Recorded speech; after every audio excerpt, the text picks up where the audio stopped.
Shalom, puji nama Tuhan. Senang dapat jumpa kembali dengan saudara dimanapun saudara berada. Saya pada kesempatan yang indah ini ingin menyampaikan kebenaran firman Tuhan kepada saudara.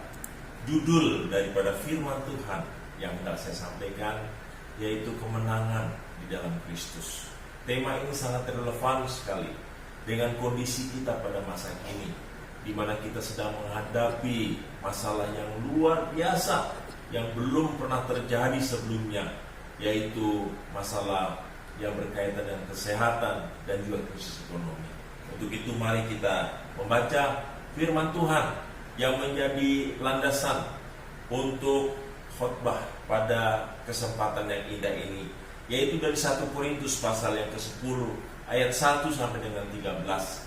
Saya tidak akan membaca keseluruhan ayat, saya hanya membaca ayat yang ke-13. Nanti di dalam penguraian saya akan menguraikan bagian-bagian firman Tuhan. Firman Tuhan dari ayat 13 demikian saudara. Pencobaan-pencobaan yang kamu alami ialah pencobaan-pencobaan biasa yang tidak melebihi kekuatan manusia. Sebab Allah setia dan karena itu Ia tidak akan membiarkan kamu dicobai melampaui kekuatanmu. Pada waktu kamu dicobai, Ia akan memberikan kepadamu jalan keluar sehingga kamu dapat menanggungnya. Puji nama Tuhan. Firman Tuhan ini sangat indah sekali, dan kita semua sering kali mendengar firman Tuhan ini, karena firman Tuhan ini sering kali diberikan kepada kita ketika kita sedang menghadapi masalah-masalah yang berat di dalam kehidupan kita. Tetapi saudara yang dikasihi Tuhan, ada baiknya kita melihat latar belakang firman Tuhan ini supaya kita dapat memiliki pemahaman yang utuh dari perikop yang kita baca ini. Sebenarnya perikop yang kita baca ini itu dilatar belakangi oleh karena keprihatinan Paulus. Paulus sebagai seorang rasul yang telah merintis jemaat Korintus melihat adanya perubahan perilaku di dalam kehidupan jemaat di Korintus. Apa yang terjadi saudara? Yang terjadi, yang dilihat oleh Paulus, bahwa jemaat Korintus mereka tidak hanya mengalami masalah yang berkaitan dengan masalah-masalah ekonomi maupun masalah politik, tetapi mereka sedang mengalami krisis rohani, krisis spiritual. Mengapa? Oleh karena mereka tidak percaya kepada tanda-tanda ajaib dan mujizat. Dan yang lebih parah lagi, mereka tidak percaya bahwa Yesus Kristus yang mereka percaya kita sembah adalah Yesus yang bangkit. Itu yang membuat Paulus prihatin, sehingga dia perlu menasihati kepada jemaat di Korintus.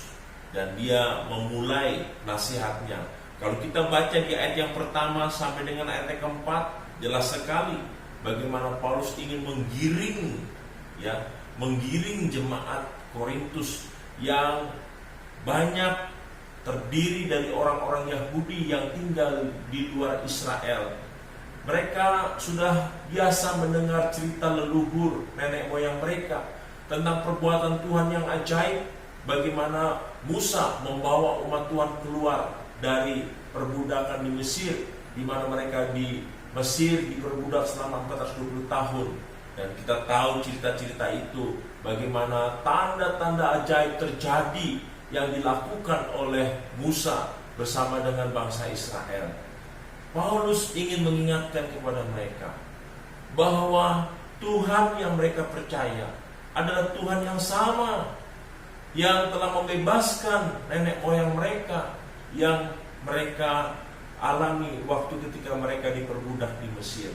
Tidak sampai di situ saudara. Di ayat yang keempat Paulus menjelaskan, kalau saya boleh baca demikian saudara, di ayat yang keempat sangat jelas sekali Paulus ingin menggiring pemahaman mereka, dan dikatakan dan mereka semua minum minuman rohani yang sama, sebab mereka minum dari batu karang rohani yang mengikuti mereka, dan batu karang itu ialah Kristus. Ungkapan batu karang di sini itu adalah simbol pertolongan bangsa Israel. Kalau orang Mesir melihat batu karang itu adalah tempat yang mengerikan, tempat yang sangat ditakuti, tetapi bagi orang Israel batu karang itu adalah sumber pertolongan. di mana mereka ditolong oleh Tuhan pada masa-masa mereka menghadapi masalah. Contohnya ketika mereka mengalami kesulitan oleh karena mereka begitu sangat menderita dengan kondisi mereka di padang gurun, mereka membutuhkan air. Musa memukul batu karang dan pada akhirnya keluar air. Jadi bagi orang Israel batu karang itu adalah sumber pertolongan, tapi bagi orang Mesir batu karang itu adalah sesuatu yang mengerikan. Ungkapan itu dikaitkan dengan Kristus, bahwa Kristus sang batu karang itu adalah Kristus yang sama yang engkau percaya di dalam kehidupan orang Korintus. Sehingga kalau Yesus bersama-sama dengan engkau, apa yang dikatakan bahwa pencobaan-pencobaan yang kamu alami tidak melebihi kekuatanmu, sepanjang Kristus bersama-sama dengan jemaat di Korintus, tidak ada yang perlu dikhawatirkan. Karena batu karang itu yang menjadi pertolongan orang Israel pada masa lampau, sama seperti Kristus yang mereka percaya bahwa mereka sanggup menolong di dalam kehidupan orang di Korintus. Ini terjadi di dalam kehidupan jemaat Korintus. Kenapa? Karena mereka itu seringkali pergi mengikuti orang-orang asli Korintus, yaitu mereka pergi beribadah di bukit penyembahan berhala yang memang ada di Korintus. Biasanya orang-orang di Korintus datang ke sana itu untuk minta pertolongan, bukan hanya melakukan ritual. Mereka menganggap bahwa bukit penyembahan itu adalah sumber pertolongan. Tetapi sesungguhnya sumber pertolongan itu adalah di dalam Yesus Kristus. Untuk itu Paulus mengingatkan kepada jemaat di Korintus supaya mereka tetap ada di dalam iman kepada Yesus Kristus. Untuk itu saudara yang dikasihi Tuhan Yesus Kristus, jangan sampai apa yang dialami oleh jemaat di Korintus juga dialami di dalam kehidupan kita pada masa kini. Kalau dulu mereka oleh karena menghadapi tekanan-tekanan di dalam kehidupan mereka di kota yang besar di Korintus, pada akhirnya mereka mencari pertolongan kepada dewa-dewa sehingga mereka meninggalkan Yesus Kristus. Jangan sampai itu juga terjadi di dalam kehidupan kita. Apalagi dalam kondisi saat ini, di mana begitu banyak orang yang saat ini sedang susah, sedang mengalami banyak problem, mungkin dalam pekerjaan, di dalam kesehatan. Jangan sekali-sekali kita tinggalkan Tuhan Yesus. Kita pegang firman Tuhan ini bahwa pencobaan-pencobaan yang kita alami tidak melebihi kekuatanmu selama Yesus bersama-sama dengan kita. Masalahnya saudara, apa yang menjadi masalah di dalam kehidupan kita? Kalau orang Korintus dia punya masalah oleh karena pergi kepada berhala untuk minta pertolongan, apa yang membuat kita bergeser daripada kehidupan kita di dalam Tuhan Yesus?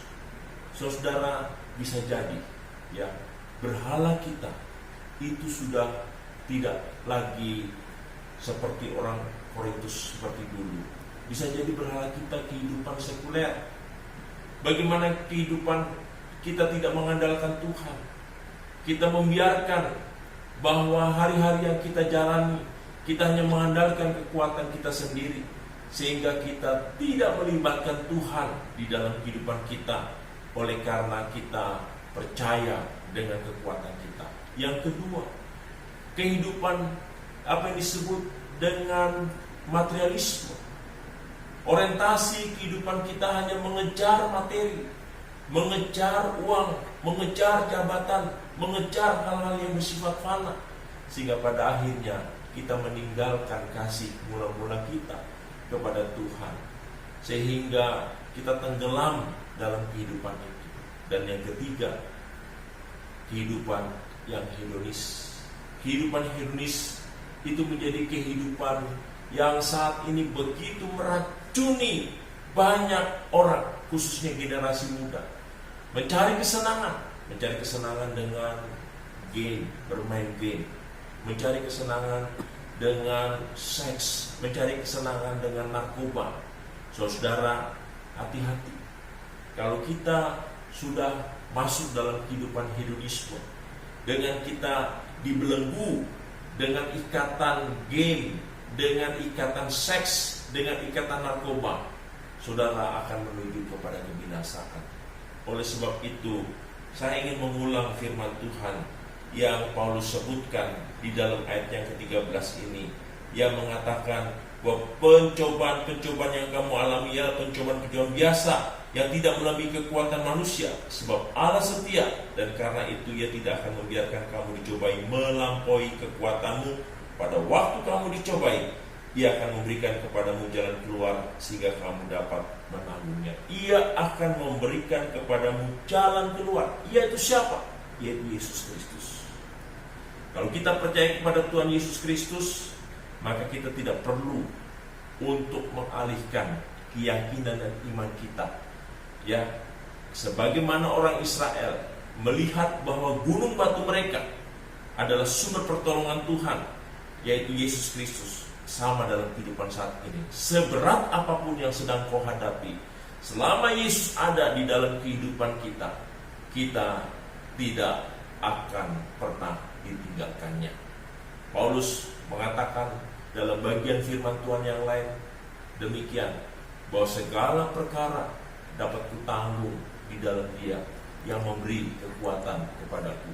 Di dalam Filipi pasal yang keempat ayat yang ke-13.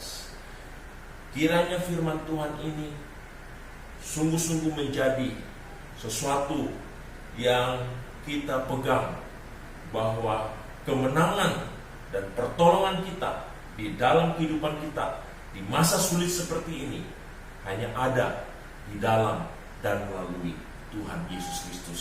Bersama Yesus kita akan menang. Puji nama Tuhan. Tuhan memberkati kita semua. Amin.